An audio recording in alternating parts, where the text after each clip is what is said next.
আমরা পুলিশের কাছে একটা লিখিতভাবে কাগজ দিয়েছিলাম, সেটা তারা অ্যাকসেপ্ট করেছে এবং সইও করে দিয়েছে।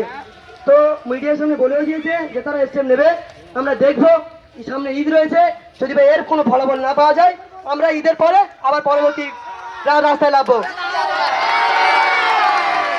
রাস্তা ক্লিয়ার করতে হবে, একদম রাস্তা ক্লিয়ার। এবারে একটা কথা বলতে চাই, সকল ছাত্রছাত্রীদেরকে বলছি, আমরা এখন আমাদের মিছিলকে মাদারপাড়া হাই মাদ্রাসা মাঠে নিয়ে গিয়ে আমরা আমাদের মিছিল শেষ করে দেবো। স্লোগান দিয়ে আমরা যাব।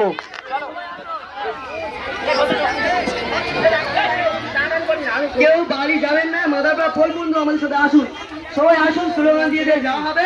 মাদারপাড়া পোল গিয়ে আমাদের সবাই এদের দাবি পুলিশ মেনেছে, যে যারা এদের স্কুলের প্রধান শিক্ষককে গায়ে হাত তুলেছে এবং মেরে মাথা ফাটিয়ে দিয়েছিল তাদের সবাইকে গ্রেফতার করতে হবে অতি শীঘ্রই। এই দাবি মেনে নিয়েছে এবং এদের মিছিল এই মুহূর্তে সমাপ্ত হচ্ছে। এদের স্কুল মাঠে মিছিলটি গিয়ে সমাপ্ত হয়ে যাবে। সমস্ত গাড়িকে এখন ছেড়ে দেওয়া হবে। পুলিশ এখানে দাঁড়িয়ে আছে। আমাদের শিক্ষকদের মারলো কেন? পুলিশ তুমি জবাব দাও। দেখতে পাচ্ছ তোমরা, মিছিলটা আজকে এই পর্যন্ত সমাপ্ত। সমস্ত গাড়িকে পাস করে দেওয়া হবে।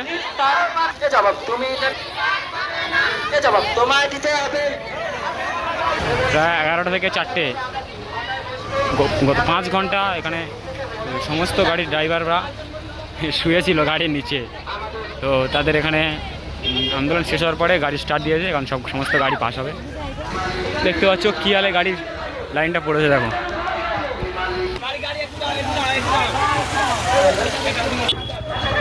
দেখতে পাচ্ছ সমস্ত স্টুডেন্ট এখন তারা তাদের স্কুলের উদ্দেশ্যে যাচ্ছে।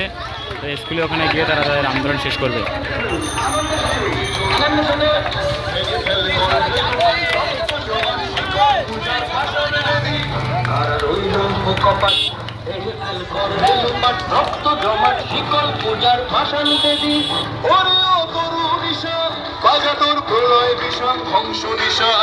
প্রাচীর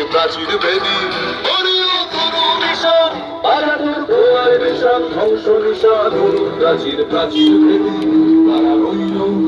স্টুডেন্টকে বলবো তোমরা লাইন দিয়ে যাও, এক এক করে লাইন দিয়ে চলো।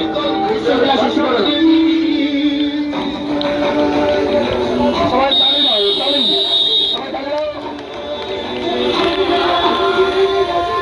গাজনের বাজনা বাজা, কে মালিক কে সে রাজা।